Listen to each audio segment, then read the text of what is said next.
YouTube, what is going on? It is your boy Young Mustard and I'm back with another video, and today I'm going to be starting my series called the 3 most overrated players of the 2000s. Now, another way you could also say it is meet the overrated players of the 2000s. That's probably a little better title, not gonna lie, but whatever.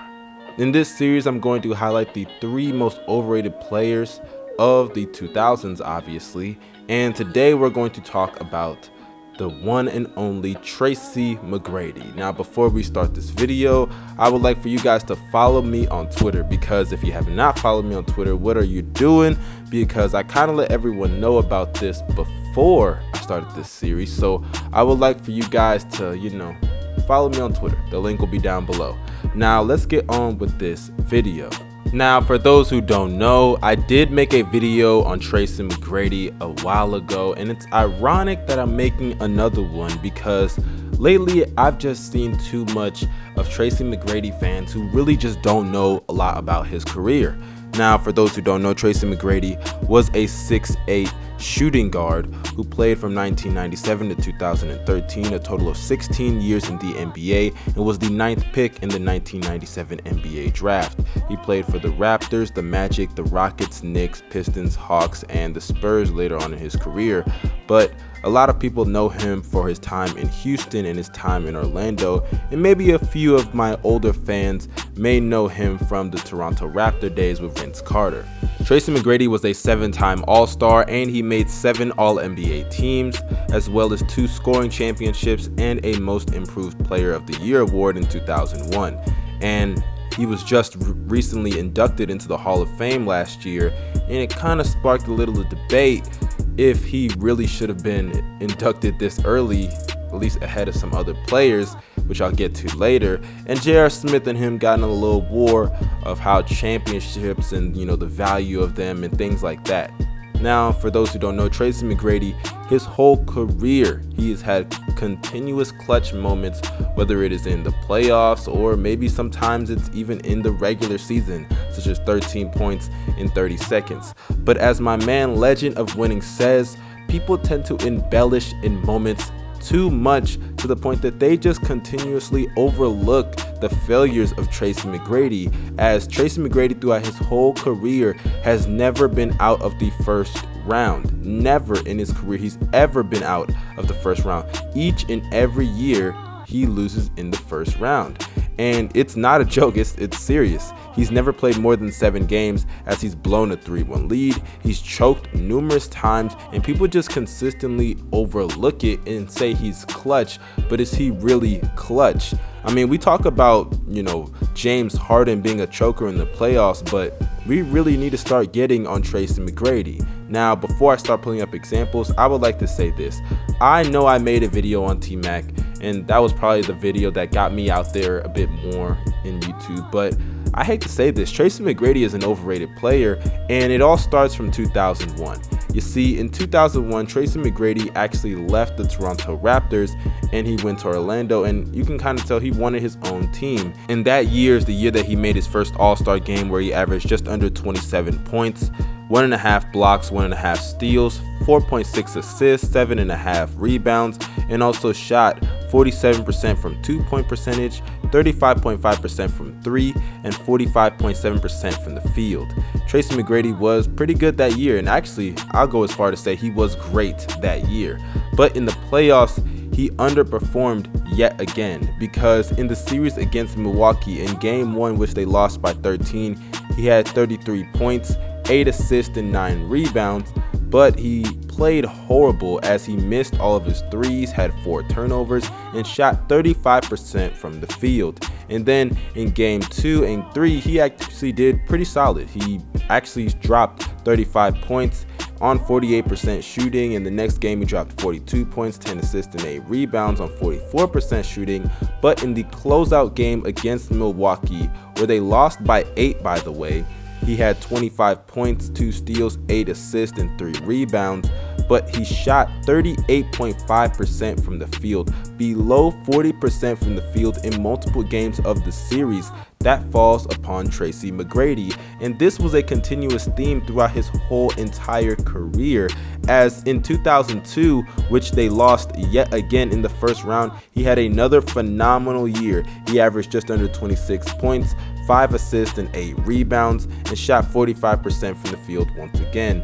And in the playoff series, which, like I said before, he lost in the first round yet again to the Charlotte Hornets, as in game 1 of the series against the Hornets, he had a horrible outing as he had 20.6 assists and 3 rebounds, but shot 4 of 7 from the free throw line, which is important and we'll get to later, and shot 38% from the field. And when you look at the last 5 to 6 minutes, Tracy McGrady had numerous opportunities to win the game and seal the deal, as they were up 74 to 67 with less than 7 minutes to go in the game, as he'd go on to miss numerous shots. And when the game got close and it was 78 to 80, Tracy McGrady would only make 1 out of his 2 free throws, and he turned the ball over on the last possession, which cost them the game.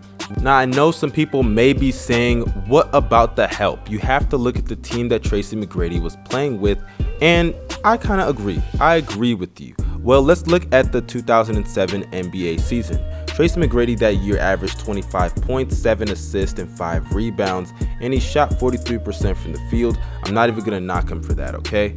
Well, when you look at the series against Utah, which I believe was winnable because it did go to 7 games, the Rockets took an early 2-0 lead, and Tracy McGrady in the second game, they won in spite of him, by the way, as yes, he did drop 31 points, but he shot 31% from the field and 12.5% from 3, but they did end up winning that game, as he did make 12 out of his 14 free throws, so I'm going to give him props. But in game 3 and in game 4, he had horrible performances, as in game 3, he had 24 points, also 3 assists and 4 rebounds, but shot yet again 39% from the field and 20% from 3, as well as 4 turnovers. And like I said, when it comes to this help argument, these were the days that he was in Houston, where he had players such as Shane Battier, also Yao Ming, and Yao Ming, that game came to play as he had 26 points, also 14 rebounds, and this guy made 14 out of his 16 free throws, as well as had a block. So it's clear to me, at least from my perspective, that Tracy McGrady cost them game 3. And then when you look at game 4, his team showed up to play yet again, but it was Tracy McGrady who could not pick up the ball, as Shane Battier added 10 points on 50% field goal shooting and 40% shooting from 3. Rafer Austin offered 12 points. Yao Ming had 20 points and 9 rebounds, and he shot 53% from the field and made all of his free throws, by the way. But meanwhile, Tracy McGrady in the game had 18 points, 4 assists and 4 rebounds, but shot yet again horrible from the field and from 3. He shot 33% from 3 and 33% from the field. This was a constant theme throughout his whole career, to consistently choke in the playoffs year by year by year. And when you look at his best season in 2003, where he averaged 32 points per game and led the league in scoring, the first year of the 2 years that he would do this throughout his career, which were back-to-back, by the way, I'm going to give him some props. He averaged 32 points, a block, 2 steals, 5.5 assists, 6.5 rebounds, and he shot 46% from the field and 38.6% from 3. And when you look at that season in the playoffs, he did what he normally does all the time. He choked yet again against the Detroit Pistons, which I know people are going to say, but yo, didn't the Pistons go on to win the finals? But when you're up 3-1 against a team, is there really any excuse for you to choke and blow that lead? I don't think so, because you were up 3-1. Because in the first 4 games of that series, Tracy McGrady was phenomenal. I'm going to give him props. He averaged 36 points per game, also a block, 2 steals, 4.5 assists, 6 rebounds, shot 52% from the field and 40% from 3. He was phenomenal throughout those first 4 games. But in the last 3 games against Detroit, what did Tracy McGrady do like he always does? He choked yet again in the playoffs, as in the last 3 games against Detroit, which they lost all 3.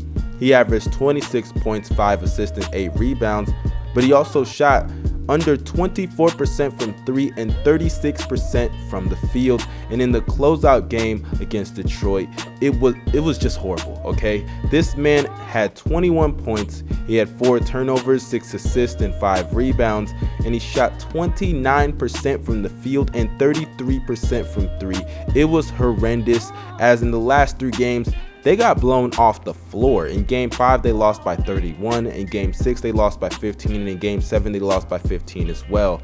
I just wanted to shed light on Tracy McGrady's career because I believe we just overstate how great he was. Yes, there were big shots he made in the regular season, and sometimes even in the playoffs in some games, he did have some great games. But for a guy who never got out of the first round to be labeled as clutch, I think that's really disappointing because we get on James Harden consistently for him choking in the playoffs, but yet people want to take up for Tracy McGrady's clutchness because he dropped 13 points in 30 seconds and had some big moments and some big shots. Don't get me wrong, but it's all about winning. You play to win a championship. You just play to win in general. This guy was not a good winner. He literally has never seen the second round of the playoffs in his entire career. So if we're going to call Chris Paul a choker, James Harden a choker, we need to call T-Mac what he was, and that was a choker. And it's a shame that he got into the Hall of Fame before players like Chris Webber or players such as Ben Wallace, who actually experienced some type of playoff success, and actually one of them got to the finals and won a championship, and they have accolades to show for it. Everything is not all about numbers and all about embellishing in moments that will only last for, what, a day or two? Because it's all about winning, and T-Mac just didn't get it done.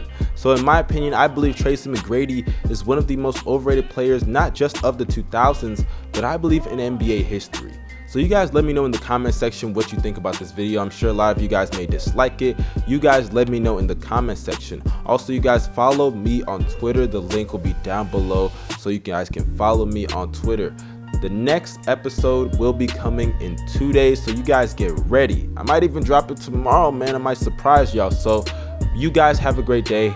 I'm out. Peace. Popping all these pills, she said she used to it. She wanna go way up. Okay, baby, if you're used to it. And I know that you a grown woman.